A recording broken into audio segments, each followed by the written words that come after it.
So ಅಲ್ಲಿಂದ 9 ತಿಂಗಳವರೆಗೆ ನಾವು ಸೆರೆಲ್ ಆಗಿರಬಹುದು ಅಥವಾ ಪ್ಯೂರಿ ತರ ಆ ರೀತಿಯಲ್ಲಿ ಕೊಡ್ತೇವೆ. ಹಾಗೆ 3 ಮೀಲ್ಸ್ ಕಂಪಲ್ಸರಿ, ಜೊತೆಗೆ 2 ಸ್ನಾಕ್ಸ್ ಕಂಪಲ್ಸರಿ. ಅಗತ್ಯ ಇದ್ರೆ ಮತ್ತೆ ಒಂದು ಸ್ನಾಕ್ಸ್ ಅನ್ನ ಇನ್ಕ್ಲೂಡ್ ಮಾಡಬಹುದು. ಅವರಿಗೆ ಆ ಟೈಮಿಗೆ ಅವರಿಗೆ ಹಸಿವಾಗೋದಕ್ಕೆ ಶುರುವಾಗುತ್ತೆ. ನಾವು ಕೊಡುವಂತಹ ಫುಡ್ ಸರಿ ಇರುತ್ತೆ, ಆದ್ರೆ ಅದನ್ನ ಕೊಡುವಂತಹ ವೇ ಸರಿ ಇರೋದಿಲ್ಲ. ಹಾಲನ್ನ ಹಾಗೆ ಫ್ಯಾಟ್ ಹಾಲಿದ್ರೆ ಅದನ್ನ ಫ್ಯಾಟ್ ಮಿಲ್ಕ್ ಆಗಿ ಕೊಡಿ ಮಕ್ಕಳಿಗೆ. ಸೊ 1 ವರ್ಷ ಆಗುವಾಗ ಮಕ್ಕಳು ಎಲ್ಲ ತರದ್ದು ಕಾಳು ಮತ್ತೆ ಧಾನ್ಯಗಳನ್ನ ತಿನ್ನುವಷ್ಟು ಬೆಳೆದಿರ್ಬೇಕು. ಇಲ್ಲಿ ನಾವು ತರಕಾರಿ ಮತ್ತೆ ಹಣ್ಣುಗಳ ಬಗ್ಗೆ ಹೇಳೋದಾದ್ರೆ ಎಲ್ಲವನ್ನ ಅಭ್ಯಾಸ ಮಾಡ್ಬೇಕು. ಜೊತೆಗೆ ಸೀಸನಲ್ ಫ್ರೂಟ್ಸ್ ಏನೆಲ್ಲ ಸಿಗುತ್ತೆ ನೋಡಿ, ಇವಾಗ ಗೇರು ಬೀಜ ಆಗಿರಬಹುದು ಅಥವಾ ಬಾದಾಮಿ ಆಗಿರಬಹುದು, ಪ್ಯಾನ್ ಕೇಕ್ ಮಾಡುವಾಗ ಅದಕ್ಕೆ ಹಾಕಬಹುದು. ನಾವು ಲಿಮಿಟೆಡ್ ಎಷ್ಟು ಬೇಕು ಅಷ್ಟು ಕೊಡಬಹುದು, ಏನು ಪ್ರಾಬ್ಲಮ್ ಆಗೋದಿಲ್ಲ. ಇನ್ನು ನೆಕ್ಸ್ಟ್ ಬಂದು ಚಿಕನ್, ಗ್ರೌಂಡ್ ನಟ್ ಏನು ಶೇಂಗಾ ಅಂತ ಹೇಳ್ತೇವೆ, ಬಟರ್ ಫಾರ್ಮ್ ಅಲ್ಲಿ ಮನೆಯಲ್ಲೇ ಪ್ರಿಪೇರ್ ಮಾಡಿ ಇಟ್ಟು ಮಗುವಿಗೆ ತಿನ್ನೋದಕ್ಕೆ ಲಡ್ಡು ಮಾಡಿ ಕೊಡಬಹುದು. ಅವರಿಗೆ ಮಾತ್ರ ಫೀಡ್ ಮಾಡ್ತಾ ಇರ್ತೇವೆ ನಾವು, ಮೊಬೈಲ್ ನೋಡೋದು ತಪ್ಪು. ಅದರ ಬದಲಿಗೆ ನಾವು ಎಳ್ನೀರನ್ನ ಕೊಡಬಹುದು. ಅದೇ ದಿನ ತುಂಬಾ ಖಾರ, ಉಪ್ಪು, ಮಸಾಲೆ ಎಲ್ಲ ಕೊಟ್ರೆ ಅವರಿಗೆ ಪಾಪ ಸ್ಟಮಕ್ ಅಪ್ಸೆಟ್ ಆಗೇ ಆಗುತ್ತೆ. ಹಲೋ ನಮಸ್ತೆ, ನಾನ್ ನಿಮ್ಮ Akshitha. Welcome to family logs. ಇವತ್ತಿನ ವಿಡಿಯೋದಲ್ಲಿ ನಾನು ಮಕ್ಕಳ ಆಹಾರದ ಬಗ್ಗೆ ಸ್ವಲ್ಪ ಮಾತಾಡುವ ಅಂತ ಇದ್ದೇನೆ. ತುಂಬಾ ಜನ ಯಾವಾಗ್ಲೂ ಒಂದು ಕಮೆಂಟ್ ಮಾಡುವಂತಹ ಒಂದು ವಿಷಯ ಇದು, ನಿಮ್ಮ ಮಗುವಿದ್ದು ವೆಯ್ಟ್ ಎಷ್ಟು, ಅವ್ನ್ಗೆ ಎಷ್ಟು ಏಜ್, ಏನ್ ಫುಡ್ ಕೊಡ್ತೀರಾ, ಇದನ್ನ ತುಂಬಾ ಜನ ಕೇಳ್ತೀರಿ. ಸೊ ಸಿಂಪಲ್ ಆಗಿ ಒಂದು ಬ್ಲಾಗ್ ಅಲ್ಲಿ ಒಂದು ಆನ್ಸರ್ ಮಾಡುವ ಅಂತ ಹೇಳಿ ಈ ಒಂದು ಬ್ಲಾಗ್ ಅನ್ನ ಮಾಡ್ತಾ ಇದ್ದೇನೆ. ತುಂಬಾ ಜನ ಪೇರೆಂಟ್ಸ್ ಗೆ ಒಂದು ಟೆನ್ಷನ್ ಏನಿರುತ್ತೆ ಅಂದ್ರೆ ನಮ್ಮ ಮಗು ಪ್ರಾಪರ್ ಆಗಿ ವೆಯ್ಟ್ ಇದೆಯಾ ಇಲ್ವಾ ಅಂತ ಹೇಳಿ. ಸೊ ಒಂದು ಪಾಯಿಂಟ್ ನಾವೇನು ನೆನಪಲ್ಲಿ ಇಟ್ಕೊಳ್ಬೇಕು ಏನಂದ್ರೆ, ಪ್ರತಿ ಮಗುವಿಗೆ ಇಷ್ಟು ಏಜ್ಗೆ ಇಷ್ಟು ವೆಯ್ಟ್ ಇರ್ಬೇಕು ಅಂತ ಇರ್ತದೆ. ಮತ್ತೆ ನಮ್ಗೊಂದು ತಾಯಿ ಕಾರ್ಡ್ ಅಂತ ಕೊಟ್ಟಿರ್ತಾರಲ್ವಾ ಪ್ರೆಗ್ನೆನ್ಸಿ ಟೈಮ್ ಅಲ್ಲಿ, ಅದರಲ್ಲಿ ಒಂದು ಚಾರ್ಟ್ ಕೂಡ ಇರುತ್ತೆ, ಈ ಏಜ್ಗೆ ಇಷ್ಟು ವೆಯ್ಟ್ ಇರ್ಬೇಕು ಅಂತ ಹೇಳಿ. ಸೊ ನಮ್ಗೆ ನೋಡಿದ್ರು ಗೊತ್ತಾಗುತ್ತೆ. ಇಲ್ಲದಿದ್ರೆ ನಾವು ಡಾಕ್ಟರ್ ಹತ್ರ ಹೋಗಿ ಒಮ್ಮೆ ಚೆಕ್ ಮಾಡ್ಬೇಕು. ನಾರ್ಮಲ್ ಆಗಿ ಮಗು ತುಂಬಾ ಅಂಡರ್ ವೆಯ್ಟ್ ಇದೆ ಅಂತ ಇದ್ರೆ ಒಮ್ಮೆ ಡಾಕ್ಟರ್ ಹತ್ರ ಡಿಸ್ಕಸ್ ಮಾಡಿ ಏನು ವಿಷಯ ಅಂತ ಹೇಳಿ ಕೇಳಿ ತಿಳ್ಕೊಳ್ಳೋದು ತುಂಬಾ ಮುಖ್ಯ. ನಾವು ಬೇರೆಯವ್ರ ಹತ್ರ ಎಷ್ಟು ಕೇಳಿದ್ರು ಹೇಳಿದ್ರು ಕೆಲವೊಂದ್ಸಲ ನಮ್ಗೆ ಗೊತ್ತಾಗೋದಿಲ್ಲ ದೇಹದ ಒಳಗೆ ಇರುವಂತಹ ಪ್ರಾಬ್ಲಮ್ ಬಗ್ಗೆ. ಸೊ ಅದೊಂದು ನಾವು ಮೈಂಡ್ ಅಲ್ಲಿ ಇಟ್ಕೊಳ್ಬೇಕು. ಇನ್ನು ಮಗುವಿನ ಪ್ರಾಪರ್ ಆದಂತಹ ಡೆವಲಪ್ಮೆಂಟ್ ಗೆ ಹೇಗೆ ನಾವು ಆಹಾರವನ್ನ ಪ್ಲಾನ್ ಮಾಡ್ಬೇಕು, ಹೇಗೆ ಕೊಡ್ಬೇಕು ಅಂತ ಹೇಳಿ ಸಿಂಪಲ್ ಆಗಿ ನನ್ನ ಎಕ್ಸ್ಪೀರಿಯನ್ಸ್ ನ ಹಾಗೆ ನನಗೆ ಗೊತ್ತಿರುವುದನ್ನ ನಿಮ್ ಜೊತೆ ನಾನು ಇವತ್ತು ಶೇರ್ ಮಾಡ್ತೇನೆ. ಈಗ ಒಂದು ಮಗು ಹುಟ್ಟಿದಾಗ ಒಂದು ಎಷ್ಟು ವೆಯ್ಟ್ ಇರುತ್ತೆ ನೋಡಿ, ಆ ವೆಯ್ಟ್ ಮೇಲೆ ಮಗುವಿನ ಗ್ರೋತ್ ಇರುತ್ತೆ. ಸೊ ಸಡನ್ ಆಗಿ ನಾವು ಒಂದು 2 kg ಇರುವ ಮಗುವಿಗೆ ಮತ್ತೆ 3 kg ಇರುವ ಮಗುವಿಗೆ ಕಂಪೇರ್ ಮಾಡೋದಕ್ಕಾಗೋದಿಲ್ಲ. ಬರ್ತ್ ವೆಯ್ಟ್ ಅನ್ನು ನಾನು ಹೇಳೋದು. ಸೊ ಅಲ್ಲಿಂದ ಶುರುವಾಗುತ್ತೆ. ಸೊ ನಾವು ಇನ್ನೊಂದು ಮಗುವಿನ ಜೊತೆಗೆ ಜಾಸ್ತಿ ಕಂಪೇರ್ ಮಾಡೋದಕ್ಕೆ ಹೋಗ್ಬಾರ್ದು, ಅಂಡ್ ಅದು ಸರಿನೂ ಅಲ್ಲ. ಮಗುವಿಗೆ 6 ತಿಂಗಳಾಗುವವರೆಗೆ ನಾವು ಎದೆ ಹಾಲನ್ನ ಮಾತ್ರ ಕೊಡ್ಬೇಕು, ಬೇರೆ ಯಾವುದೇ ಒಂದು ಆಹಾರವನ್ನ ಕೊಡಬಾರ್ದು. ಅದು ಅಂಡರ್ ವೆಯ್ಟ್ ಆಗಿರ್ಲಿ ಅದೇನೇ ಆಗಿದ್ರು ನಾವು ಬೇರೆ ಫುಡ್ ಅನ್ನ ಏನು ಕೊಡುವ ಹಾಗಿಲ್ಲ. 6 ಮಂತ್ಸ್ ವರೆಗೆ ಎದೆ ಹಾಲು ಮಾತ್ರ ಕೊಡ್ಬೇಕು. ಒಂದು ವೇಳೆ ಎದೆ ಹಾಲಿಗೆ ಏನಾದ್ರೂ ಪ್ರಾಬ್ಲಮ್ಸ್ ಇದ್ರೆ ಅದಕ್ಕೆ ಫಾರ್ಮುಲಾ ಮಿಲ್ಕ್ ಅಂತ ಸಿಗುತ್ತೆ. ಸೊ ಮಾರ್ಕೆಟ್ ಅಲ್ಲಿ ಸುಮಾರಷ್ಟು ಬ್ರ್ಯಾಂಡ್ ಅಲ್ಲಿ ಸಿಗುತ್ತೆ. ನಮ್ಗೆ ಯಾವ್ದು ಒಳ್ಳೇದಂತ ಗೊತ್ತಾಗತ್ತೆ, ಅಥವಾ ನಮ್ಮ ಡಾಕ್ಟರ್ ಹತ್ರ ನಾವು ಡಿಸ್ಕಸ್ ಮಾಡಿ ಒಂದು ಬ್ರ್ಯಾಂಡ್ ಅನ್ನ ಸೆಲೆಕ್ಟ್ ಮಾಡಿ ಅದನ್ನ ಕೊಡ್ಬೇಕು. ಅದು 6 ತಿಂಗಳವರೆಗೆ ಆಗಿರ್ತದೆ. 6 ತಿಂಗಳಾದ್ಮೇಲೆ ನಾವು ಸಾಲಿಡ್ ಅನ್ನ ಶುರು ಮಾಡ್ತೇವೆ. ಸೊ 6 ತಿಂಗಳವರೆಗಿನ ಗ್ರೋತ್ ಅದ್ರ ಮೇಲೆ ಮಾತ್ರ ಡಿಪೆಂಡ್ ಆಗಿರ್ತದೆ. ಅದು ಎದೆ ಹಾಲಾಗಿರ್ಬಹುದು ಅಥವಾ ಫಾರ್ಮುಲಾ ಮಿಲ್ಕ್ ಆಗಿರ್ಬಹುದು. ಅದನ್ನ ನಾವು 2 ಗಂಟೆಗೊಮ್ಮೆ ಅಥವಾ 3 ಗಂಟೆಗೊಮ್ಮೆ ಹೇಗೆ ಡಾಕ್ಟರ್ ನಮ್ಗೆ ಸಜೆಸ್ಟ್ ಮಾಡಿರ್ತಾರೆ ಅದ್ರ ಬೇಸಿಸ್ ಮೇಲೆ ಕೊಡ್ತಾ ಹೋಗ್ಬೇಕು. ಇನ್ನು 6 ತಿಂಗಳಾದ್ಮೇಲೆ ಯಾವಾಗ ನಾವು ಸಾಲಿಡ್ ಅನ್ನ ಶುರು ಮಾಡ್ತೇವೆ ಅವಾಗದಿಂದ ನಾವು ಸ್ವಲ್ಪ ಆಹಾರ ಪದ್ಧತಿಯ ಬಗ್ಗೆ ನಾವು ಯೋಚನೆ ಮಾಡ್ಬೇಕು ಆಸ್ ಅ ಪೇರೆಂಟ್. 6 ತಿಂಗಳಿಗೆ ನಾವು ಯಾವಾಗ ಸಾಲಿಡ್ ಅನ್ನ ಶುರು ಮಾಡ್ತೇವೆ ನೋಡಿ, ಆವಾಗ ನಾವು ಜಸ್ಟ್ 1 ಸ್ಪೂನ್ ಇಂದ ಶುರು ಮಾಡ್ತೇವೆ. ಸೊ ಅಲ್ಲಿಂದ 9 ತಿಂಗಳವರೆಗೆ ನಾವು ಸೆರೆಲ್ ಆಗಿರಬಹುದು ಅಥವಾ ಪ್ಯೂರಿ ತರ ಆ ರೀತಿಯಲ್ಲಿ ಕೊಡ್ತೇವೆ. ಆದ್ರೆ ಆ ಟೈಮಲ್ಲಿ ಕನ್ಸಿಸ್ಟೆನ್ಸಿ ಮುಖ್ಯ ಆಗುತ್ತೆ. ತುಂಬಾ ಥಿಕ್ ಕೊಡಬಾರ್ದು, ತುಂಬಾ ತಿನ್ನು ಕೂಡ ಕೊಡಬಾರ್ದು. ಒಂದು ಕನ್ಸಿಸ್ಟೆನ್ಸಿಯನ್ನ ಚೆಕ್ ಮಾಡಿ ಅದೇ ಫಾರ್ಮ್ ಅಲ್ಲಿ ಕೊಡ್ಬೇಕು. ಅಂಡ್ ಆವಾಗ ನಾವು ಮಕ್ಕಳಿಗೆ ಎಲ್ಲಾ ತರದ್ದು ಧಾನ್ಯ, ಕಾಳುಗಳು ಎಲ್ಲವನ್ನ ಇನ್ಕ್ಲೂಡ್ ಮಾಡ್ಬೇಕು, ಬಟ್ ಸ್ಟೆಪ್ ಬೈ ಸ್ಟೆಪ್. ಈ ಟೈಮಲ್ಲಿ ನಾವು ಒಂದು ಜಾಸ್ತಿ ಅಂದ್ರೆ 3 ಮೀಲ್ಸ್ ವರೆಗೆ ಕೊಡಬಹುದು, ಬೆಳಗ್ಗೆ, ಮಧ್ಯಾಹ್ನ, ರಾತ್ರಿ. ಸೊ 6 ಮಂತ್ಸ್ಗೆ ಒಂದು ಟೈಮ್ಗೆ 1 ಸ್ಪೂನ್ ಅಲ್ಲಿ ಸ್ಟಾರ್ಟ್ ಮಾಡಿದ್ದು 9 ತಿಂಗಳಾಗುವಾಗ ನಾವು 3 ಮೀಲ್ಸ್ಗೆ ಬಂದು ನಿಲ್ಬೇಕು. ಆವಾಗ ನಾವು ಬೇಕಾದ್ರೆ ಒಂದು ಸ್ನಾಕ್ಸ್ ಅನ್ನ ಕೂಡ ಇನ್ಕ್ಲೂಡ್ ಮಾಡಬಹುದು. ಮೇ ಬಿ 10-11 ಗಂಟೆ ಅಷ್ಟೊತ್ತಿಗೆ. ಇಲ್ಲದಿದ್ರೆ 3 ಮೀಲ್ಸ್ ಸಾಲುತ್ತೆ. ಅದ್ರ ಒಟ್ಟಿಗೆ ನಾವು ಫೀಡ್ ಮಾಡ್ತಾ ಇರ್ಬೇಕು. ಎದೆ ಹಾಲು ನಾವು ಕೊಡ್ತಾ ಇರ್ಬೇಕು, ಆ ಏಜ್ಗೆ ಎಷ್ಟು ಬೇಕು ಅಷ್ಟು. ಇನ್ನು 9 ತಿಂಗಳಿಂದ 12 ತಿಂಗಳವರೆಗೆ ಅಂದ್ರೆ 1 ವರ್ಷ ಆಗುವವರೆಗೆ ನಾವು ಪ್ಯೂರಿ ತರ ಎಲ್ಲ ಜಾಸ್ತಿ ಮಾಡಿ ಕೊಡಬಾರ್ದು. ಮ್ಯಾಶ್ ಮಾಡಿ ಕೊಡುವಂತಹ ಫುಡ್ ಅನ್ನ ಕೊಡೋದಕ್ಕೆ ಶುರು ಮಾಡ್ಬೇಕು. ಇವಾಗ ಮೊದ್ಲಿಗೆ ನಾವ್ ಹೇಗ್ ಕೊಡ್ತೇವೆ, ವೆಜಿಟೇಬಲ್ ಅನ್ನ ಕುಕ್ ಮಾಡಿ ಅದನ್ನ ಗ್ರೈಂಡ್ ಮಾಡಿ ಕೊಡ್ತಾ ಇದ್ವಿ. ಇವಾಗ ವೆಜಿಟೇಬಲ್ ಅನ್ನ ಹಾಗೆ ಸ್ವಲ್ಪ ಮ್ಯಾಶ್ ಮಾಡಿ ಕೊಡ್ಬೇಕು. ರೈಸ್ ಕೂಡ ಅಷ್ಟೇ, ತುಂಬಾ ಚೆನ್ನಾಗಿ ಕುಕ್ ಮಾಡಿ ಅದನ್ನ ಕೈಯಲ್ಲೇ ಮ್ಯಾಶ್ ಮಾಡಿ ಕೊಡ್ಬೇಕು. ಸೆರೆಲ್ ಯಾವ್ದಾದ್ರು ಒಂದು ಟೈಮ್ ಕೊಡಬಹುದು, ಆದ್ರೆ ನಾವು ಬೇರೆ ತರ ಕೂಡ ಕೊಡೋದನ್ನ ಶುರು ಮಾಡ್ಬೇಕು. ಯಾವಾಗ್ಲೇ ಸೆರೆಲ್ ಕೊಟ್ರೆ ಮಕ್ಕಳಿಗೆ ಅದು ಬೆಳವಣಿಗೆಗೆ ಸರಿ ಹೋಗೋದಿಲ್ಲ. ಸೊ ನಾವು ಸೆರೆಲ್ ಇಂದ ಅಂದ್ರೆ ಪ್ಯೂರಿ ಫಾರ್ಮ್ ಇಂದ ನಾವು ಇವಾಗ ಮ್ಯಾಶ್ಡ್ ಫುಡ್ ಗೆ ನಾವು ಅಪ್ಡೇಟ್ ಆಗಿರ್ಬೇಕು. ಅದರ ಜೊತೆಗೆ ಇವಾಗ ನಾವು 3 ಮೀಲ್ಸ್ ಜೊತೆಗೆ 2 ಅಥವಾ 3 ಸ್ನಾಕ್ಸ್ ಗೆ ಬಂದಿರ್ಬೇಕು. ಒಟ್ಟಿಗೆ 5 ಅಥವಾ 6 ಮೀಲ್ಸ್ ಅನ್ನ ಮಗುವಿಗೆ ಕೊಡ್ಬೇಕು. ಅದರಲ್ಲಿ 2 ಅಥವಾ 3 ಸ್ನಾಕ್ಸ್ ಆಗಿರುತ್ತೆ, 3 ಮೀಲ್ಸ್ ಆಗಿರುತ್ತೆ. ಬೆಳಗ್ಗೆ, ಮಧ್ಯಾಹ್ನ, ರಾತ್ರಿ ಮೀಲ್ಸ್ ಆಗಿರುತ್ತೆ. ಮತ್ತೆ ಬೆಳಗ್ಗೆ ಒಂದು 10 ಗಂಟೆಗೆ, 4 ಗಂಟೆಗೆ 2 ಸ್ನಾಕ್ಸ್ ಕಂಪಲ್ಸರಿ. ಮತ್ತೆ ಯಾವ್ದಾದ್ರು ಟೈಮ್ಗೆ ಬೇಕಾದ್ರೆ ಒಂದು 7 ಗಂಟೆ ಆಗುವಾಗ ಅಥವಾ ಬೆಳಗ್ಗಿನ ಟೈಮ್ ಅಲ್ಲಿ ಸೆಟ್ ಆಗೋದಾದ್ರೆ ಇನ್ನೊಂದು ಸ್ನಾಕ್ಸ್ ಬೇಕಾದ್ರೆ ಕೊಡಬಹುದು. ಸ್ನಾಕ್ಸ್ ಗೆ ಇಲ್ಲಿ ನಾವು ಫ್ರೂಟ್ಸ್ ಅನ್ನ ಫಿಂಗರ್ ಫುಡ್ ಆಗಿ ಕೊಡೋದಕ್ಕೆ ಶುರು ಮಾಡಿರಬಹುದು. ಅದಕ್ಕಿಂತ ಬೇಗ ಕೂಡ ಶುರು ಮಾಡಬಹುದು. 6-7 ತಿಂಗಳಲ್ಲಿ ಕೂಡ ಮಗುವಿಗೆ ನಾವು ಕೈಯಲ್ಲೇ ತಿನ್ನೋದಕ್ಕೆ ಕೊಡಬಹುದು, ಫ್ರೂಟ್ಸ್ ಅನ್ನ ಆಗಿರಬಹುದು ಅಥವಾ ಕುಕ್ ಮಾಡಿರುವಂತಹ ತರಕಾರಿಗಳನ್ನ. ಆದ್ರೆ 9 ತಿಂಗಳಲ್ಲಿ ನಾವು ಅದನ್ನ ಕಂಪಲ್ಸರಿ ಶುರು ಮಾಡ್ಲೇಬೇಕು. 9ರಿಂದ 1 ವರ್ಷದವರೆಗೆ ಮಗು ತನ್ನ ಕೈಯಲ್ಲಿ ಹಿಡ್ಕೊಂಡು ತಿನ್ನೋದನ್ನ ಅಭ್ಯಾಸ ಮಾಡ್ಬೇಕು. ಹಾಗೆ ಕುಕ್ಡ್ ವೆಜಿಟೇಬಲ್ ಅನ್ನ ಕೂಡ ತುಂಬಾ ಚೆನ್ನಾಗಿ ಕುಕ್ ಮಾಡಿ ಹಾಗೆ ಕೊಡೋದಕ್ಕೆ, ಅಂದ್ರೆ ಅವರಿಗೆ ಹಾಗೆ ತಿನ್ನೋದಕ್ಕೆ ಅಭ್ಯಾಸ ಮಾಡಿಸ್ಬೇಕು. ಫ್ರೂಟ್ಸ್ ಕೂಡ ಹಾಗೆ ನಾವು ಯಾವಾಗ್ಲೂ ಜ್ಯೂಸ್ ಮಾಡಿ ಕೊಡೋದು, ಪ್ಯೂರಿ ಮಾಡಿ ಕೊಡೋದು, ಅದಕ್ಕಿಂತ ರಾ ಹಾಗೆ ತಿನ್ನೋದಕ್ಕೆ ಕೊಟ್ರೆ ಅವರಿಗೆ ಕೂಡ ಒಳ್ಳೇದದು ಹೆಲ್ತ್ಗೆ. ಹಾಗೆ ಅವರಿಗೆ ತಿನ್ನೋದಕ್ಕೆ ಕೂಡ ಅಭ್ಯಾಸ ಆಗುತ್ತೆ. ಇದ್ರ ಜೊತೆಗೆ ನಾವು ಬ್ರೆಸ್ಟ್ ಫೀಡಿಂಗ್ ಕೂಡ ಕಂಟಿನ್ಯೂ ಮಾಡ್ತಾ ಇರ್ಬೇಕು ಈ ಎಲ್ಲಾ ಫುಡ್ಡಿನ ಜೊತೆಗೆ. ಸೊ 1 ವರ್ಷದವರೆಗೆ ನಾವು ಸೆರೆಲ್ ಅಂದ್ರೆ ಪ್ಯೂರಿ ಫಾರ್ಮ್ ಅಲ್ಲಿ ಮತ್ತೆ ಮ್ಯಾಶ್ಡ್ ಫುಡ್ ಅನ್ನ ಕೊಡೋದಕ್ಕೆ ಅಭ್ಯಾಸ ಮಾಡಿರ್ಬೇಕು. ಇನ್ನು 1 ವರ್ಷ ಆದ್ಮೇಲೆ ಮಗುವಿಗೆ ನಾರ್ಮಲ್ ಆಗಿ ನಾವ್ ಏನು ತಿಂತೇವೆ ಮನೆಯಲ್ಲಿ, ಚಪಾತಿ, ದೋಸೆ, ಇಡ್ಲಿ, ಅದೆಲ್ಲವೂ ಅಭ್ಯಾಸ ಮಾಡೋದಕ್ಕೆ ಶುರು ಮಾಡ್ಬೇಕು. ಈವನ್ ರೈಸ್ ಕೂಡ ಅಷ್ಟೇ, ಚೆನ್ನಾಗಿ ಕುಕ್ ಮಾಡಿ ಹಾಗೆ ತಿನ್ನೋದಕ್ಕೆ ಅಭ್ಯಾಸ ಮಾಡಿಸ್ಬೇಕು. ಅದು 1 ವರ್ಷ ಆಯ್ತು ಆ ದಿನದಿಂದಲೇ ಶುರು ಮಾಡ್ಬೇಕು ಅಂತಲ್ಲ, ಬಟ್ ಸ್ಟೆಪ್ ಬೈ ಸ್ಟೆಪ್ ನಾವು ತಿನ್ನುವಂತಹ ಫುಡ್ ಅನ್ನ ಅದೇ ಫಾರ್ಮ್ ಅಲ್ಲಿ ತಿನ್ನೋದಕ್ಕೆ ಅವರನ್ನ ಬೆಳೆಸ್ಲಿಕ್ಕೆ ನಾವು ಆ ಏಜ್ ಅಲ್ಲಿ ಪ್ರಯತ್ನ ಪಡ್ಬೇಕು. ಸೊ ನಾವು ಕುಕ್ ಮಾಡಿರುವಂತಹ ಫುಡ್ ಅನ್ನ ಅವರಿಗೆ ಕೊಡ್ಬೇಕು. ಬೇಕಾದ್ರೆ ಚಪಾತಿಗೆ ಎಲ್ಲ ಸ್ವಲ್ಪ ಡಿಪ್ ಮಾಡೋದಕ್ಕೆ ಏನಾದ್ರೂ ಕೊಟ್ಟು ಅದರಲ್ಲಿ ಡಿಪ್ ಮಾಡಿ ತಿನ್ನಿಸಬಹುದು. ಆದ್ರೆ ನಾರ್ಮಲ್ ಆದಂತಹ ಫುಡ್ ಅನ್ನ ಕೊಡೋದಕ್ಕೆ ಶುರು ಮಾಡ್ಬೇಕು. ಅವರಿಗೆ ಹಲ್ಲುಗಳು ಕೂಡ ತುಂಬಾ ಚೆನ್ನಾಗಿ ಬಂದಿರ್ತವೆ ಆವಾಗ. ಸಾಧಾರಣ ಕೆಲವೊಂದು ಮಕ್ಕಳಿಗೆ ಸ್ವಲ್ಪ ಡಿಲೇ ಆಗಿರ್ತದೆ, ಆವಾಗ ನಾವು ಮ್ಯಾಶ್ಡ್ ಫುಡ್ ಅನ್ನ ಬೇಕಾದ್ರೆ ಕಂಟಿನ್ಯೂ ಮಾಡಬಹುದು. ಆದ್ರೆ ಅವರಿಗೆ ಹಲ್ಲುಗಳು ಚೆನ್ನಾಗಿ ಬಂದಿದ್ರೆ ನಾರ್ಮಲ್ ಆದಂತಹ ಫುಡ್ ಅನ್ನ ತಿನ್ಸೋದಕ್ಕೆ ಶುರು ಮಾಡ್ಬೇಕು ಇವಾಗ. ಹಾಗೆ 3 ಮೀಲ್ಸ್ ಕಂಪಲ್ಸರಿ, ಜೊತೆಗೆ 2 ಸ್ನಾಕ್ಸ್ ಕಂಪಲ್ಸರಿ. ಅಗತ್ಯ ಇದ್ರೆ ಮತ್ತೆ 1 ಸ್ನಾಕ್ಸ್ ಅನ್ನ ಇನ್ಕ್ಲೂಡ್ ಮಾಡಬಹುದು. ಸ್ನಾಕ್ಸ್ ಅಲ್ಲಿ ಪ್ರೀವಿಯಸ್ ನಾವು ಹೇಗ್ ಕೊಡ್ತಿದ್ವಿ ಅದೇ ತರ ಕುಕ್ಡ್ ವೆಜಿಟೇಬಲ್ ಅಥವಾ ಫ್ರೂಟ್ಸ್ ಆ ತರ ಏನಾದ್ರೂ ಕೊಡಬಹುದು. ಮತ್ತೆ 1 ವರ್ಷ ಆದ್ಮೇಲೆ ನಾವು ಸ್ವಲ್ಪ ಮಖಾನ ರೋಸ್ಟ್ ಮಾಡಿ ಕೊಡೋದು, ಈ ತರ ಎಲ್ಲ ನಾವು ಶುರು ಮಾಡಬಹುದು. ಮಕ್ಕಳಿಗೆ ಈ ಏಜ್ ಅಲ್ಲಿ ಅದನ್ನ ಕೊಡೋದು ಶುರು ಮಾಡೋದು ಕರೆಕ್ಟ್ ಟೈಮ್ ಅಂತ ಹೇಳ್ಬಹುದು. ಮತ್ತೆ 1-2 ವರ್ಷ, 1.5 ಆದ್ಮೇಲೆ 2-3 ವರ್ಷದವರೆಗೆ ಮಕ್ಕಳು ಕಂಪ್ಲೀಟ್ ಆಗಿ ಅವರು ಸೆಟ್ ಆಗಿರ್ಬೇಕು. 3 ಮೀಲ್ಸ್ ಮತ್ತೆ 2 ಸ್ನಾಕ್ಸ್ ಗೆ. ಇದು ಅವ್ರದ್ದು ರುಟೀನ್ ಆಗಿರುತ್ತೆ. ಒಂದು ಸ್ಕೂಲಿಗೆ ಹೋಗುವಾಗ ಕೂಡ ಈ ತರದೊಂದು ಅಭ್ಯಾಸ ಇರುತ್ತೆ. 11 ಗಂಟೆಗೆಲ್ಲ ಸ್ನಾಕ್ಸ್ ಕೊಡ್ತಾರೆ ಸ್ಕೂಲಲ್ಲಿ ಕೂಡ ಅಲ್ವಾ. ಸೊ ಅಲ್ಲಿಗೆ ನಾವು ಅವರನ್ನ ಸೆಟ್ ಮಾಡಿ ಇಡ್ಬೇಕು, ಈ ಒಂದು ರುಟೀನ್ ಅಂತ ಹೇಳಿ. ಸೊ ಈ ಫಾರ್ಮ್ ಅಲ್ಲಿ ನಾವು ಫುಡ್ ಅನ್ನ ಕೊಡ್ಬೇಕು ಮಕ್ಕಳಿಗೆ. ಅಂಡ್ ಅವರಿಗೆ ಕೊಡುವಂತಹ ಫುಡ್ ಅಲ್ಲಿ ಕೆಲವೊಂದು ವಿಚಾರಗಳನ್ನ ನಾವು ಮೈಂಡ್ ಅಲ್ಲಿ ಇಟ್ಕೊಳ್ಬೇಕು. ಅದರ ಬಗ್ಗೆ ಇನ್ನು ಮಾತಾಡುವ ನಾವು. ಮೇನ್ ಆಗಿ ಕೆಪಾಸಿಟಿ. ಓಕೆ, ಅವಾಗ್ಲೇ ಹೇಳಿದಾಗೆ 6 ಮಂತ್ಸ್ ಅಲ್ಲಿ ಮಗುವಿಗೆ ನಾವು ಜಸ್ಟ್ 1 ಸ್ಪೂನ್ ಅಲ್ಲಿ ಸ್ಟಾರ್ಟ್ ಮಾಡಿದಂತಹ ಫುಡ್ ಅನ್ನ ಇವಾಗ 1 ವರ್ಷ, 1.5 ವರ್ಷಕ್ಕೆ 3 ಮೀಲ್ಸ್ ಮತ್ತೆ 2 ಸ್ನಾಕ್ಸ್ ಗೆ ತಂದು ಇಟ್ಟಿರ್ತೇವೆ. ಆದ್ರೆ ಅವರು ಒಂದೇ ಸಲ ಇಷ್ಟಿಷ್ಟು ತಿನ್ನೋದಕ್ಕಾಗೋದಿಲ್ಲ. ಸೊ ಮಿಡ್ಲಲ್ಲಿ ನಾವೊಮ್ಮೆ 3 ಮೀಲ್ಸ್ 3 ಸ್ನಾಕ್ಸ್ ಅಂತ ಹೇಳಿದ್ದೆ. ಯಾಕಂದ್ರೆ ಮಗು ಒಂದೇ ಸಲ ತುಂಬಾ ಜಾಸ್ತಿ ತಿನ್ನೋದಕ್ಕಾಗೋದಿಲ್ಲ. ಸೊ ಅವರಿಗೆ ಕೆಪಾಸಿಟಿ ಎಷ್ಟಿದೆ ಅಷ್ಟು ಮಾತ್ರ ತಿನ್ನೋದಕ್ಕಾಗತ್ತೆ.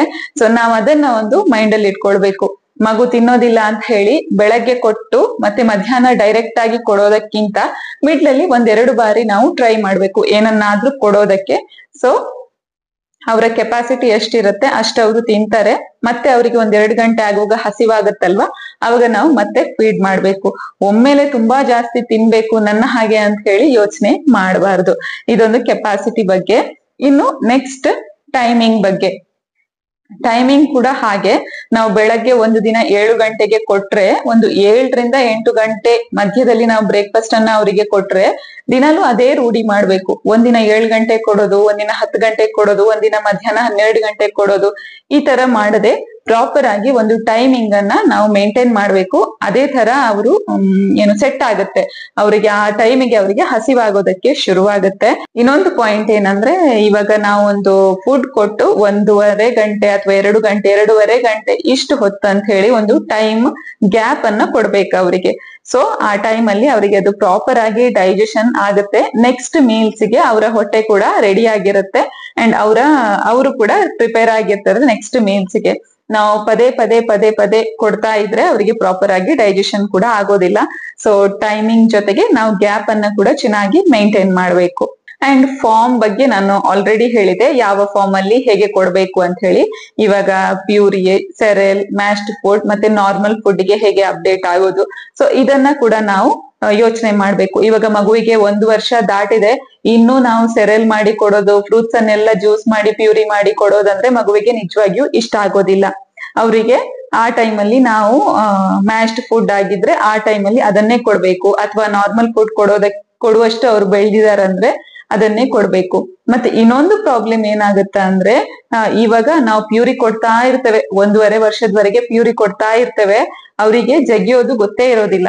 ಸೊ 1.5 ವರ್ಷ 2 ವರ್ಷ ಆಗುವಾಗ ನಾವು ನಾರ್ಮಲ್ ಆಗಿ ದೋಸೆ ತಿನ್ನು, ಚಪಾತಿ ತಿನ್ನು ಅಂತ ಹೇಳಿದ್ರೆ ಅದನ್ನ ಅವರು ಆಕ್ಸೆಪ್ಟ್ ಮಾಡದೆ ಹೋಗಬಹುದು. ಇದು ಕೂಡ ಪ್ರಾಬ್ಲಮ್ ಆಗುತ್ತೆ. ಸೊ ಅವರ ಏಜ್ಗೆ ಆಯಾಯ ಫಾರ್ಮ್ ಅಲ್ಲಿ ನಾವು ಕೊಡ್ಬೇಕು. ಸೊ ಅವ್ರು ಅದನ್ನ ಈಸಿಲಿ ಆಕ್ಸೆಪ್ಟ್ ಮಾಡ್ತಾರೆ, ಇಷ್ಟಪಟ್ಟು ತಿಂತಾರೆ. ಕೆಲವೊಂದು ವಸ್ತುಗಳನ್ನ ನಾವು ಕೊಡುವಾಗ ಅದ್ರದ್ದು ಪೌಷ್ಟಿಕಾಂಶ ಏನಿರುತ್ತೆ ಅದನ್ನ ಜಾಸ್ತಿ ಆಗುವ ಹಾಗೆ ಕೊಡೋದು ತುಂಬಾ ಮುಖ್ಯ ಆಗುತ್ತೆ. ನಾವು ಕೊಡುವಂತಹ ಫುಡ್ ಸರಿ ಇರುತ್ತೆ, ಆದ್ರೆ ಅದನ್ನ ಕೊಡುವಂತಹ ವೇ ಸರಿ ಇರೋದಿಲ್ಲ ಕೆಲವೊಂದ್ಸಲ. ಸೊ ಆ ಟೈಮಲ್ಲಿ ನಾವು ಅದನ್ನ ಕೂಡ ಮೈಂಡ್ ಅಲ್ಲಿ ಇಟ್ಕೊಳ್ಬೇಕು. ಇವಾಗ ಫ್ರೂಟ್ಸ್ ಆದ್ರೆ ನಾವು ಕೆಲವೊಂದ್ಸಲ ಜ್ಯೂಸ್ ಮಾಡದೆ ಡೈರೆಕ್ಟ್ ಆಗಿ ತಿನ್ನೋದಕ್ಕೆ ಕೊಡೋದು ಒಳ್ಳೇದು, ಒಂದ್ ಏಜಿಗೆ ಬಂದ್ಮೇಲೆ ಮಕ್ಕಳು. ಇವಾಗ ಕೆಲವೊಂದು ಫ್ರೂಟ್ಸ್ ಇದ್ದು ನಾವು ಜ್ಯೂಸ್ ಎಲ್ಲ ಮಾಡುವಾಗ ಅದ್ರದ್ದು ಪೌಷ್ಟಿಕಾಂಶತೆ ಏನಿರುತ್ತೆ ಅದು ಕಡಿಮೆ ಆಗುತ್ತೆ. ಸೊ ಡೈರೆಕ್ಟ್ ಆಗಿ ತಿಂದ್ರೆ ಒಳ್ಳೇದು ಅಂತ ಇರುತ್ತೆ. ಅಂತಹ ಫುಡ್ ಅನ್ನ ನಾವು ಡೈರೆಕ್ಟ್ ಆಗಿ ತಿನ್ನೋದಕ್ಕೆ ಕೊಡ್ಬೇಕು. ಇನ್ನು ಒಂದು ಪಾಯಿಂಟ್ ಏನಂದ್ರೆ ಹಾಲು ಕೂಡ ತುಂಬಾ ಒಳ್ಳೇದು ಮಕ್ಕಳಿಗೆ ವೆಯ್ಟ್ ಗೇನ್ ಆಗೋದಕ್ಕೆ. ಇದು 1 ವರ್ಷ ಮೇಲ್ಪಟ್ಟ ಮಕ್ಕಳಿಗೆ, ಅದಕ್ಕಿಂತ ಕೆಳಗೆ ಏಜಿನ ಮಕ್ಕಳಿಗೆ ನಾವು ಹಾಲನ್ನೆಲ್ಲ ಕೊಡೋದು ಅಷ್ಟೊಂದು ಸರಿಯಿಲ್ಲ.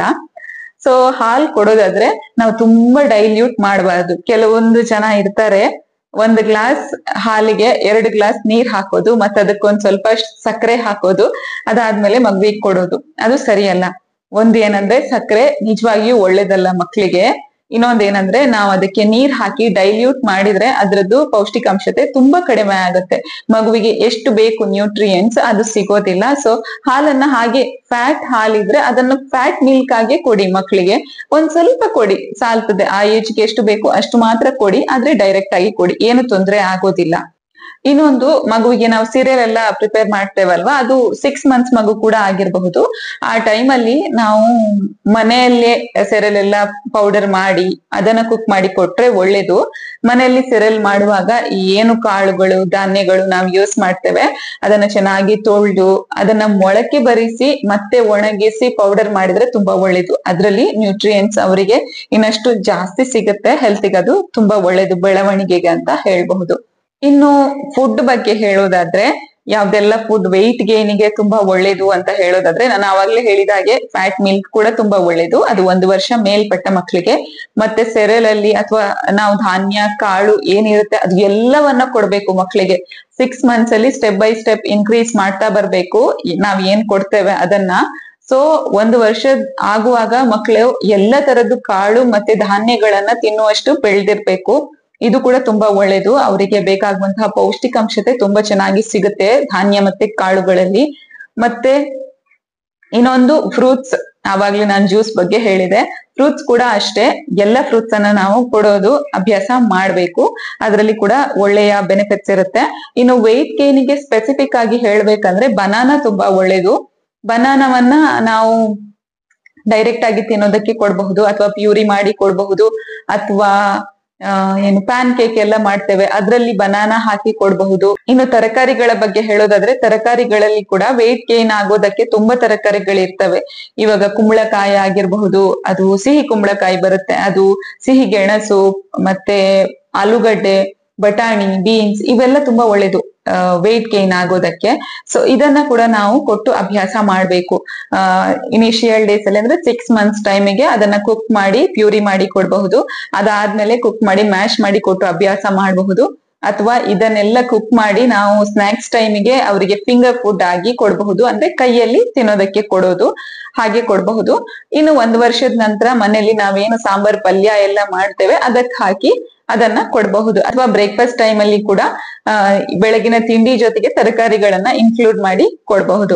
ಇಲ್ಲಿ ನಾವು ತರಕಾರಿ ಮತ್ತೆ ಹಣ್ಣುಗಳ ಬಗ್ಗೆ ಹೇಳೋದಾದ್ರೆ ಎಲ್ಲವನ್ನ ಅಭ್ಯಾಸ ಮಾಡ್ಬೇಕು. ಜೊತೆಗೆ ಸೀಸನಲ್ ಫ್ರೂಟ್ಸ್ ಏನೆಲ್ಲ ಸಿಗುತ್ತೆ ನೋಡಿ, ಆರೆಂಜಸ್ ಆಗಿರ್ಬಹುದು, ಪಪ್ಪಾಯ, ಪೈನಾಪಲ್ ಎಲ್ಲವನ್ನ ಕೊಡ್ಬೇಕು ಮಕ್ಕಳಿಗೆ. ಅವರಿಗೆ ಎಲ್ಲಾ ತರದ್ದು ಪೌಷ್ಟಿಕಾಂಶತೆ ಸಿಗುವ ಹಾಗೆ ನೋಡ್ಕೊಳ್ಬೇಕು. ಅಂಡ್ ಎಲ್ಲಾ ಫುಡ್ ಅನ್ನ ಪ್ರಾಪರ್ ಆಗಿ ಕೊಟ್ರೆ ನಾವು ಮಕ್ಕಳು ತನ್ನಷ್ಟಕ್ಕೆ ಅವರ ವೆಯ್ಟ್ ಅನ್ನ ಗೇನ್ ಮಾಡೋದಕ್ಕೆ ಶುರು ಮಾಡ್ತಾರೆ. ನೆಕ್ಸ್ಟ್ ಬಂದು ನಟ್ಸ್.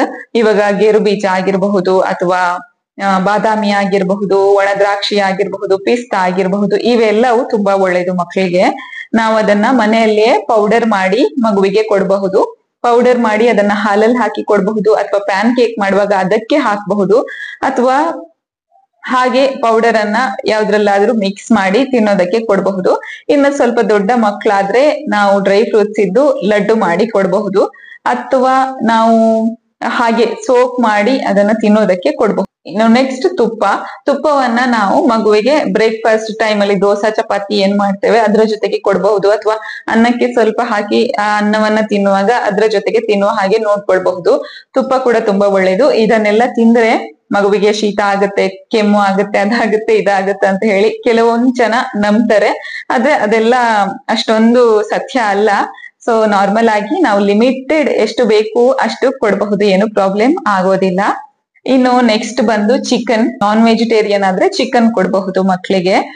ಚಿಕನ್ ಅನ್ನ ಸೂಪ್ ಮಾಡಿ ಕೊಡಬಹುದು, ಅಥವಾ ಚೆನ್ನಾಗಿ ಕುಕ್ ಮಾಡಿ ಅದನ್ನ ತಿನ್ನೋದಕ್ಕೆ ಕೊಡಬಹುದು, ಪಲ್ಯ ಮಾಡಿ, ಸಾಂಬಾರ್ ಮಾಡಿ. ಮತ್ತೆ ಏಜ್ ಗೆ ತಕ್ಕಂತೆ ಅದು ಚೇಂಜ್ ಆಗುತ್ತೆ. ಇನ್ನು ನೆಕ್ಸ್ಟ್ ಎಗ್ ಕೂಡ ಹಾಗೆ ಒಳ್ಳೇದು. ಅದನ್ನ ನಾವು ಇನಿಷಿಯಲ್ ಡೇಸ್ ಅಲ್ಲಿ ಸ್ಕ್ರಾಂಬಲ್ಡ್ ಎಗ್ ಮಾಡಿ ಕೊಡಬಹುದು. ಮತ್ತೆ ಅವರು ಬೆಳ್ದ ಹಾಗೆ ಆಮ್ಲೆಟ್ ಆಗಿರಬಹುದು, ಬಾಯ್ಲ್ಡ್ ಎಗ್, ಈ ತರ ಬೇರೆ ಬೇರೆ ಫಾರ್ಮ್ ಅಲ್ಲಿ ಅದನ್ನ ಕೊಡಬಹುದು. ಅಥವಾ ಬೆಳಗಿನ ತಿಂಡಿಯಲ್ಲಿ ನಾವು ಪ್ಯಾನ್ ಕೇಕ್ ಏನ್ ಮಾಡ್ತೇವೆ ಅದರ ಜೊತೆಗೆ ಎಲ್ಲ ಹಾಕಿ ಜೊತೆ ಸೇರಿಸಿ ಕೊಡಬಹುದು. ಇನ್ನು ನೆಕ್ಸ್ಟ್ ಇನ್ನೊಂದು ಗ್ರೌಂಡ್ ನಟ್, ಏನು ಶೇಂಗಾ ಅಂತ ಹೇಳ್ತೇವೆ, ಅದು ತುಂಬಾ ಒಳ್ಳೇದು ವೆಯ್ಟ್ ಗೇನ್ಗೆ. ಇದಕ್ಕೆ ಜಾಸ್ತಿ ಖರ್ಚು ಕೂಡ ಮಾಡ್ಬೇಕಂತಿಲ್ಲ. ನಮ್ಗೆ ಮಾರ್ಕೆಟ್ ಅಲ್ಲಿ ಈಸಿಯಾಗಿ ನಾವು ಬೈ ಮಾಡ್ಬೋದು ಶೇಂಗಾವನ್ನ. ಶೇಂಗಾ ಕೂಡ ತುಂಬಾ ಒಳ್ಳೇದು. ಇದನ್ನ ನಾವು ಪೌಡರ್ ಮಾಡಿ ಇಡಬಹುದು. ಪೌಡರ್ ಮಾಡಿ ಹಾಲಲ್ಲಿ ಹಾಕಿ ಕೊಡಬಹುದು, ಅಥವಾ ಪೌಡರ್ ಮಾಡಿ ಪಲ್ಯ ಎಲ್ಲ ಮಾಡುವಾಗ ಅದ್ರ ಜೊತೆಗೆ ಹಾಕಿ ಕೊಡಬಹುದು. ಕೆಲವೊಂದು ರೆಸಿಪೀಸ್ ಇರುತ್ತೆ ಪಲ್ಯದ ಜೊತೆ ಹಾಕೋದಕ್ಕೆ ಶೇಂಗಾ ಪೌಡರ್, ಅದನ್ನ ಮಾಡಬಹುದು. ಇಲ್ಲದಿದ್ರೆ ನಾವು ಪೀನಟ್ ಬಟರ್ ಏನ್ ಮಾಡ್ತೇವೆ, ಬಟರ್ ಫಾರ್ಮ್ ಅಲ್ಲಿ ಮನೆಯಲ್ಲೇ ಪ್ರಿಪೇರ್ ಮಾಡಿ ಇಟ್ಟು ಮಗುವಿಗೆ ತಿನ್ನೋದಕ್ಕೆ ಕೊಡಬಹುದು. ಅಥವಾ ಸ್ವಲ್ಪ ದೊಡ್ಡ ಏಜ್ ನ ಮಕ್ಕಳಾದ್ರೆ ನಾರ್ಮಲ್ ಆಗಿ ಶೇಂಗಾ ತಗೊಂಡ್ ಬಂದು ಅದನ್ನ ರೋಸ್ಟ್ ಮಾಡಿ ಕೊಡಬಹುದು, ಲಡ್ಡು ಮಾಡಿ ಕೊಡಬಹುದು. ಯಾವ ಫಾರ್ಮ್ ಅಲ್ಲಿ ಮಗುವಿಗೆ ಇಷ್ಟ ಆಗುತ್ತೆ ಆ ಫಾರ್ಮ್ ಅಲ್ಲಿ ಮಗುವಿಗೆ ಕೊಟ್ರೆ ಆಯ್ತು. ಇನ್ನೊಂದು ವಿಷಯ ನಾವು ನೆನ್ಪಿಟ್ಕೊಳ್ಬೇಕು ಏನಂದ್ರೆ, ಮಗುವಿಗೆ ಇಮ್ಯುನಿಟಿ ಪವರ್ ಹೆಚ್ಚಾಗುವಂತಹ ಆಹಾರಗಳನ್ನ ಕೊಡ್ಬೇಕು.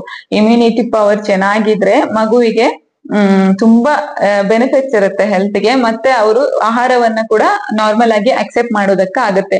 ಕೆಲವೊಂದ್ಸಲ ಏನಾಗುತ್ತೆ, ಮಗುವಿಗೆ ಯಾವಾಗಲೂ ಸ್ಟಮಕ್ ಅಪ್ಸೆಟ್ ಆಗೋದು, ಹುಷಾರಿಲ್ಲದೆ ಇರೋದು, ಜ್ವರ ಬರೋದು, ಈ ತರ ಎಲ್ಲ ಇರುವಾಗ ಮಕ್ಕಳಿಗೆ ನಾರ್ಮಲ್ ಆದಂತಹ ಫುಡ್ ಅನ್ನ ಚೆನ್ನಾಗಿ ತಿನ್ನೋದಕ್ಕೆ ಸಾಧ್ಯ ಆಗೋದಿಲ್ಲ. ಸೊ ಆ ಒಂದು ಇಮ್ಯುನಿಟಿ ಪವರ್ ಅನ್ನ ಜಾಸ್ತಿ ಮಾಡುವ ಹಾಗೆ ನಾವು ನೋಡ್ಕೊಳ್ಬೇಕು. ಆ ತರದ್ದು ಆಹಾರವನ್ನ ನಾವು ಕೊಡ್ಬೇಕು. ಎಲ್ಲದರ ಜೊತೆಗೆ ನಾವು ಕೆಲವೊಂದು ಸಿಲ್ಲಿ ವಿಷಯಗಳನ್ನ ಮಿಸ್ ಮಾಡಿರ್ತೇವೆ, ಅದನ್ನ ನಾವು ಈಸಿಯಾಗಿ ಹ್ಯಾಂಡಲ್ ಮಾಡ್ಬೇಕು. ಒಂದು ಏನಂದ್ರೆ ಸ್ಕ್ರೀನ್ ಟೈಮ್. ಮಗುವಿಗೆ ಊಟ ಮಾಡುವಾಗ ಮೊಬೈಲ್, ಟಿವಿ ಇದನ್ನ ಹಾಕ್ಬಾರ್ದು. ಯಾಕಂದ್ರೆ ಮಗುವಿಗೆ ನಾವು ಊಟ ಕೊಡೋದು ಅವರಿಗೆ ಹೊಟ್ಟೆ ತುಂಬ್ತಾ ಇರೋದು, ಅವರಿಗೆ ಆಲ್ರೆಡಿ ಹಸಿವಾಗಿದ್ದು ಅಂಡ್ ಇವಾಗ ಹೊಟ್ಟೆ ತುಂಬಿ ಹೊಟ್ಟೆ ಫುಲ್ ಆಗಿದೆ ಅದ್ರದ್ದು ಸೆನ್ಸ್ ಇವೆಲ್ಲ ಏನು ಫೀಲ್ ಮಾಡೋದಕ್ಕೆ ಅವರು ಮಿಸ್ ಮಾಡ್ತಾರೆ. ಸೊ ಸ್ಕ್ರೀನ್ ಅಲ್ಲಿ ಅವ್ರದ್ದು ಮೈಂಡ್ ಅದ್ರಲ್ಲೇ ಇರುತ್ತೆ. ನಮ್ಗೆ ಈಸಿ ಆಗುತ್ತೆ ಊಟ ಕೊಡೋದಕ್ಕೆ, ಓಕೆ ಸ್ಕ್ರೀನ್ ನೋಡ್ತಾ ಇದ್ದಾನೆ, ನಾವು ಟಕ ಟಕ ಟಕ ಅಂತ ಫುಡ್ ಕೊಡ್ತೇವೆ, ಮಗು ತಿಂತದೆ, ಹೋಯ್ತು, ಹೊಟ್ಟೆ ತುಂಬ್ತು. ಆದ್ರೆ ಮಗುವಿಗೆ ಆ ಒಂದು ಸೆನ್ಸ್ ಏನಿದೆ ಹಸಿವಿದ್ದು ಅದು ಮಿಸ್ ಆಗುತ್ತೆ. ಇದನ್ನ ನಾವು ಮಾಡಬಾರ್ದು. ಮತ್ತೆ ಇನ್ನೊಂದು ಪಾಯಿಂಟ್ ಏನಂದ್ರೆ, ನಾವು ಮಗುವನ್ನ ಒಂದು ಪಕ್ಕದಲ್ಲಿ ಕೂರ್ಸಿ ಅವರಿಗೆ ಮಾತ್ರ ಫೀಡ್ ಮಾಡ್ತಾ ಇರ್ತೇವೆ. ನಾವು ಮೊಬೈಲ್ ನೋಡೋದು ಅಥವಾ ನಮ್ಗೇನೋ ಒಂದು ಕೆಲ್ಸ ಇದೆ ಅದನ್ನ ಥಿಂಕ್ ಮಾಡ್ತಾ ಇರೋದು ಅಂಡ್ ಮಗುವಿಗೆ ತಿನ್ನು ತಿನ್ನು ತಿನ್ನು ಅಂತ ಒಂದು ಮೂಲೆಯಲ್ಲಿ ಕುತ್ಕೊಳಿಸಿ ಊಟ ತಿನ್ಸೋದು, ಇದು ಕೂಡ ಒಳ್ಳೇದಲ್ಲ. ನಾವು ಫ್ಯಾಮಿಲಿಯವರು ಎಲ್ಲಾರು ಜೊತೆಗೆ ತಿನ್ನುವಾಗ ಮಗುವನ್ನ ಕೂಡ ಕೂರಿಸ್ಕೊಂಡು ತಿನ್ಸೋದು ತುಂಬಾ ಒಳ್ಳೇದು. ಓಕೆ ನಮ್ಗೆ ತಿನ್ನೋದಕ್ಕಾಗೋದಿಲ್ಲ, ಆದ್ರೆ ನಮ್ಮನೇಲಿ ಯಾರಾದ್ರೂ ಒಬ್ರು ಇರ್ತಾರಲ್ವಾ, ಅವ್ರು ಊಟ ಮಾಡುವಾಗ ಮಗುವಿಗೆ ಕೂಡ ಊಟ ಮಾಡಿಸೋದು ಒಳ್ಳೇದು. ಮಗು ನಮ್ಮನ್ನ ನೋಡಿ ಅವ್ರು ಹೇಗೆ ತಿಂತಿದಾರ ಅಂತ ಹೇಳಿ ನೋಡಿ ಅದನ್ನ ಎಂಜಾಯ್ ಮಾಡಿ ತಿಂತದೆ. ಸೊ ಇದನ್ನ ಕೂಡ ನಾವೊಂದು ಮೈಂಡ್ ಅಲ್ಲಿ ಇಟ್ಕೊಳ್ಬೇಕು. ಇನ್ನೊಂದು ಮಿಸ್ಟೇಕ್ ಏನ್ ಮಾಡ್ತೇವೆ ಅಂದ್ರೆ, ಈಗ ಮಕ್ಳಿಗೆ ನಾವು ಊಟ ಕೊಡುವಾಗ ರೈಸ್ ಜೊತೆಗೆ ಸ್ವಲ್ಪ ಕರ್ಡ್ ಕೊಡೋದು, ಕರ್ಡ್ ರೈಸ್ ತಿನ್ನೋದಕ್ಕೆ ಹೇಳೋದು. ಇಲ್ಲದಿದ್ರೆ ತಿಳಿ ಸಾಂಬಾರ್ ಸಾರು ಅಥವಾ ರಸಂ ಏನಿರುತ್ತೆ ಅದನ್ನ ಸ್ವಲ್ಪ ಹಾಕಿ ನಾವು ರೈಸ್ ತಿನ್ನೋದಕ್ಕೆ ಹೇಳೋದು. ಅಥವಾ ನಮ್ದು ಮಂಗಳೂರು ಉಡುಪಿ ಕಡೆ ನಾವು ಗಂಜಿ ಅಂತ ಒಂದು ಮಾಡ್ತೇವೆ. ಈ ಬ್ರೌನ್ ರೈಸ್ ಇರುತ್ತಲ್ವಾ, ಅದನ್ನ ಕುಕ್ ಮಾಡ್ತೇವೆ, ಅದರಲ್ಲಿ ಸ್ವಲ್ಪ ನೀರಿರುತ್ತೆ, ತಿಳಿ ನೀರು, ಅದು ರೈಸ್ ಮತ್ತೆ ತಿಳಿ ನೀರು ಜೊತೆಗಿದ್ರೆ ಗಂಜಿ ಅಂತ ಹೇಳ್ತೇವೆ, ಅದನ್ನ ಹಾಕಿ ಕೊಡೋದು. ಅದಕ್ಕೆ ಸ್ವಲ್ಪ ತುಪ್ಪ ಹಾಕೋದು ಅಷ್ಟೇ, ಬೇರೆ ಏನಿಲ್ಲ. ಸೊ ಈ ತರ ಕೊಡ್ತೇವೆ. ಯಾಕೆ ಅಂತ ಕೇಳಿದ್ರೆ ಮಗುವಿಗೆ ಪ್ರಾಪರ್ ಆಗಿ ಡೈಜೆಷನ್ ಆಗೋದಿಲ್ಲ. ಸೊ ಸಿಂಪಲ್ ಆದಂತಹ ಊಟ ಮಾಡ್ಲಿ ಅಂತ ಹೇಳಿ. ತಪ್ಪು. ಯಾಕಂದ್ರೆ ಮಗುವಿಗೆ ನಾವು ಎಲ್ಲಾ ತರದ್ದು ತರಕಾರಿ ಅಥವಾ ಮನೇಲಿ ಏನ್ ಪಲ್ಯ ಸಾಂಬಾರ್ ಏನ್ ಮಾಡಿರ್ತೇವೆ ಅದನ್ನ ನಾವು ಕೊಡೋದಕ್ಕೆ ಅಭ್ಯಾಸ ಮಾಡ್ಬೇಕು. ಅವ್ರದ್ದು ಡೈಜೆಷನ್ ಸಿಸ್ಟಮ್ ಅನ್ನ ನಾವು ಡೆವಲಪ್ ಆಗೋದಕ್ಕೆ ಅದನ್ನ ನಾವು ಹೆಲ್ಪ್ ಮಾಡ್ಬೇಕು. ನಾವ್ ಯಾವತ್ತೂ ಏನು ಕೊಡೋದೇ ಇಲ್ಲ ಅಂದ್ರೆ ಅದು ಹಾಗೇ ಇರುತ್ತೆ. ಹೇಗೆ ಡೆವಲಪ್ ಆಗೋದಕ್ಕೆ ಸಾಧ್ಯ ಆಗುತ್ತೆ? ಡೈಜೆಷನ್ ಸಿಸ್ಟಮ್ ಸಾಧ್ಯ ಆಗೋದಿಲ್ಲ. ಸೊ ನಾವು ಎಲ್ಲಾ ತರದ್ದು ಫುಡ್ ಅನ್ನ ಕೊಟ್ಟು ಅಭ್ಯಾಸ ಮಾಡ್ಬೇಕು. ಸ್ಲೋಲಿ ಕೊಡ್ಬೇಕು. ಒಂದೇ ದಿನ ತುಂಬಾ ಖಾರ ಉಪ್ಪು ಮಸಾಲೆ ಎಲ್ಲ ಕೊಟ್ರೆ ಅವರಿಗೆ ಪಾಪ ಸ್ಟಮಕ್ ಅಪ್ಸೆಟ್ ಆಗೇ ಆಗುತ್ತೆ. ಸ್ಟೆಪ್ ಬೈ ಸ್ಟೆಪ್ ಸ್ವಲ್ಪ ಸಾಲ್ಟ್ ಅಥವಾ ಖಾರವನ್ನ ಜಾಸ್ತಿ ಮಾಡಿ ಅಭ್ಯಾಸ ಮಾಡ್ಬೇಕು ನಾವು ತಿನ್ನುವಂತಹ ಫುಡ್ ಅನ್ನ ತಿನ್ನೋದಕ್ಕೆ. ಸೊ ಇದು ಕೂಡ ನಾವೊಂದು ಮಾಡುವಂತಹ ಮಿಸ್ಟೇಕ್, ತರಕಾರಿಗಳನ್ನ ಇನ್ಕ್ಲೂಡ್ ಮಾಡದೇ ಇರುವಂತದ್ದು. ಇನ್ನೊಂದು ದೊಡ್ಡ ಮಿಸ್ಟೇಕ್ ಏನಂದ್ರೆ, ರೆಡಿಮೇಡ್ ಫುಡ್, ಜಂಕ್ ಫುಡ್ ಅನ್ನ ಕೊಡೋದು.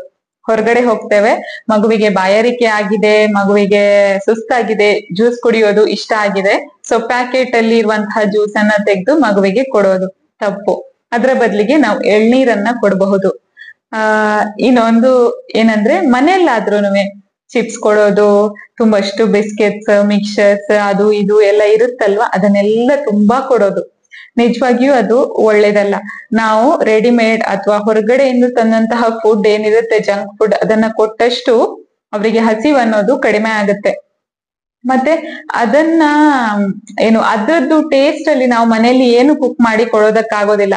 ಅವ್ರದ್ದು ಟೇಸ್ಟ್ ಬಡ್ಸ್ ಅದಕ್ಕೆ ಸೆಟ್ ಆಗಿರುತ್ತೆ. ಮತ್ತೆ ಮನೆಯಲ್ಲಿ ಮಾಡಿರುವಂತಹ ಫುಡ್ ಅನ್ನ ತಿನ್ನೋದಕ್ಕೆ ಅವರಿಗೆ ಮನ್ಸಾಗೋದಿಲ್ಲ. ಸೊ ಇದನ್ನು ನಾವು ಆದಷ್ಟು ಕಡಿಮೆ ಮಾಡ್ಬೇಕು. ಹೊರಗಡೆಯ ಫುಡ್ ನಿಜವಾಗಿಯೂ ಒಳ್ಳೇದಲ್ಲ.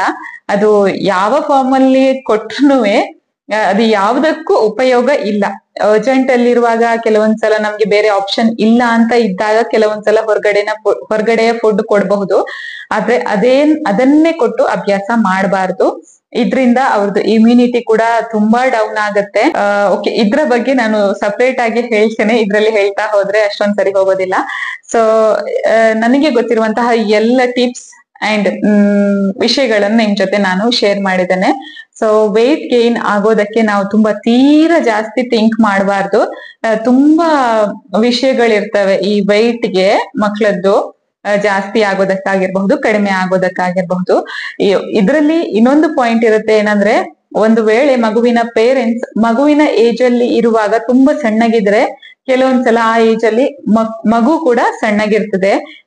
ಮತ್ತೆ ಅಂದ್ರೆ ಫುಡ್ ಎಲ್ಲ ಪ್ರಾಪರ್ ಆಗಿ ಕೊಡ್ಬೇಕು. ಆದ್ರೂ ನಾನೊಂದು ಪಾಯಿಂಟ್ ಹೇಳಿದ್ದು, ಒಂದು ವೇಳೆ ಇವಾಗ ನಾನು ಆ ಏಜ್ ಅಲ್ಲಿ ತುಂಬಾ ಸಣ್ಣಗಿದ್ರೆ ಮೇ ಬಿ ಆರುಷ್ ಕೂಡ ಆ ಏಜ್ ಅಲ್ಲಿ ಸಣ್ಣಗಿರೋದಕ್ಕೆ ಚಾನ್ಸ್ ಇರುತ್ತೆ ಅಂತ ಹೇಳಿದ್ದು. ಸೊ ಅದಲ್ಲದೆ ಕೆಲವೊಂದ್ಸಲ ಹೆಲ್ದಿ ಆಗಿರ್ತಾರೆ, ನೋಡೋದಕ್ಕೆ ಸ್ವಲ್ಪ ಸಣ್ಣದಾಗಿದ್ದಾರೆ ಅಂತ ಕಾಣುತ್ತೆ. ಅದ್ ಏನಾಗಿದ್ರುನುವೆ ನಮ್ಮ ಮಗು ಪ್ರಾಪರ್ ಆಗಿ ಬೆಳೀತಾ ಇಲ್ಲ ಅಂಡ್ ವೆಯ್ಟ್ ತುಂಬಾ ಕಡಿಮೆ ಇದೆ ಅಂತ ಅನ್ಸಿದ್ರೆ ನಮ್ಗೆ ಒಮ್ಮೆ ಡಾಕ್ಟರ್ ಅನ್ನ ಕನ್ಸಲ್ಟ್ ಆಗಿ ಮಾತಾಡೋದು ತುಂಬಾ ಮುಖ್ಯ ಆಗತ್ತೆ. ನಾವೇ ಕುತ್ಕೊಂಡು ಅದು ಮಾಡೋದು ಇದು ಮಾಡೋದಕ್ಕಿಂತ ಒಮ್ಮೆ ಡಾಕ್ಟರ್ ಹತ್ರ ಹೋಗಿ ಮಾತಾಡಿ ನಾವೇನ್ ಮಾಡ್ತೇವೆ, ಏನ್ ಕೊಡ್ತೇವೆ, ಹೇಗೆ ಕೊಡ್ತೇವೆ, ಏನಾದ್ರೂ ಪ್ರಾಬ್ಲಮ್ ಇದೆಯಾ ಅಂತ ಹೇಳಿ ಚೆಕ್ ಮಾಡೋದು ತುಂಬಾ ಮುಖ್ಯ. ಇನ್ನೊಂದು ಪಾಯಿಂಟ್ ಏನಂದ್ರೆ, ಇವಾಗ ಹುಟ್ಟಿದಾಗಿಂದ 1 ವರ್ಷದವರೆಗೆ ತುಂಬಾ ಚೆನ್ನಾಗಿ ವೆಯ್ಟ್ ಗೇನ್ ಆಗ್ತಾ ಇರ್ತಾರೆ. ಅದಾದ್ಮೇಲೆ 2 ವರ್ಷದವರೆಗೆ ತುಂಬಾ ಸ್ಲೋ ಇರುತ್ತೆ. ಮೇ ಬಿ 1-2 kg ಅಷ್ಟು ಜಾಸ್ತಿ ಆಗ್ತಾರೆ ಅನ್ಸುತ್ತೆ 2 ವರ್ಷದವರೆಗೆ. ಅದಾದ್ಮೇಲೆ ಕೂಡ ಅಷ್ಟೇ ಜಾಸ್ತಿ ಏನು ಹೆಚ್ಚಿಗೆ ಆಗ್ತಾ ಹೋಗೋದಿಲ್ಲ.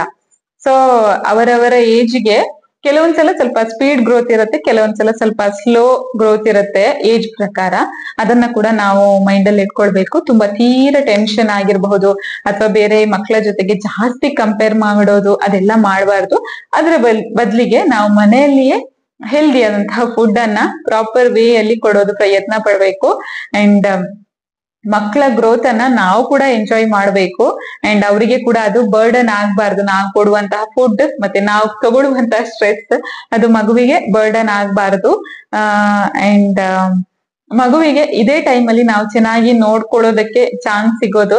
ಇವಾಗ ಮಗುವಿಗೆ 2 ವರ್ಷ ಆಗಿದೆ, ನಾನು 1 ವರ್ಷದ ಇರುವಾಗ ತುಂಬಾ ಚೆನ್ನಾಗಿ ನೋಡ್ಕೊಳ್ಬೇಕು ಅಂತ ಇವಾಗ ಅನ್ಕೊಂಡ್ರೆ ಅದು ನಾವು ಟೈಮ್ ಅಲ್ಲಿ ಹಿಂದೆ ಹೋಗಿ ಅದನ್ನ ಮಾಡೋದಕ್ಕಾಗೋದಿಲ್ಲ. ಸೊ ನಾವು ಯಾವ ಟೈಮ್ ಅಲ್ಲಿ ಇದ್ರೂನುವೆ ಆ ಟೈಮ್ ಅಲ್ಲಿ ಮಗುವಿನ ಜೊತೆಗೆ ಎಂಜಾಯ್ ಮಾಡೋದು ತುಂಬಾ ಮುಖ್ಯ ಆಗುತ್ತೆ. ಇಲ್ಲದಿದ್ರೆ ನಾಳೆ ಎದ್ದು ನಾವು ಮಿಸ್ ಮಾಡುತ್ತೇವೆ ಅದನ್ನ. ನಾನು ಆ ಒಂದು ದಿನ ಚೆನ್ನಾಗಿ ನೋಡ್ಕೊಂಡಿಲ್ಲ, ಅವಾಗ ನೋಡ್ಕೊಳ್ಬೇಕು ಅಂತ ಒಂದು ಫೀಲಿಂಗ್ ಬರದ ಹಾಗೆ ನಾವು ನೋಡ್ಕೊಳ್ಬೇಕು ಮಗುನ. ಅಂಡ್ ಪೇರೆಂಟಿಂಗ್ ಅಂದ್ರೆ ಏನೋ ಒಂದು ಖುಷಿ. ನಮ್ಗೆ ಎಷ್ಟು ಸ್ಟ್ರೆಸ್ ಆದ್ರೂನುವೆ ಸಂಜೆ ಆಗುವಾಗ ನೆಕ್ಸ್ಟ್ ಡೇ ಎದ್ದಾಗ ಅದೆಲ್ಲ ಮರ್ತು ಹೋಗಿರ್ತೇವೆ. ಫ್ರೆಶ್ ದಿನವನ್ನ ನಾವು ಶುರು ಮಾಡ್ತೇವೆ. ಮಕ್ಕಳ ಜೊತೆ ಇರುವಾಗ ಅದು ಟೆನ್ಷನ್ ಸ್ಟ್ರೆಸ್ ಎಲ್ಲ ಕಡಿಮೆ ಆಗ್ತದೆ. ನಾವು ಪೇರೆಂಟಿಂಗ್ ಅನ್ನ ಎಂಜಾಯ್ ಮಾಡಬೇಕು. ನಾನ್ ಕೂಡ ಎಂಜಾಯ್ ಮಾಡ್ತಾ ಇದ್ದೇನೆ. ಸೊ ಇಷ್ಟೇ ಈ ವ್ಲಾಗ್ ಅನ್ನ ನಾನು ಇಲ್ಲಿಗೆ ಏನ್ ಮಾಡ್ತಾ ಇದ್ದೇನೆ. ನಿಮ್ಗೆ ಈ ವಿಡಿಯೋ ಯೂಸ್ಫುಲ್ ಅಂತ ಅನ್ಸಿದ್ರೆ ಲೈಕ್ ಮಾಡಿ.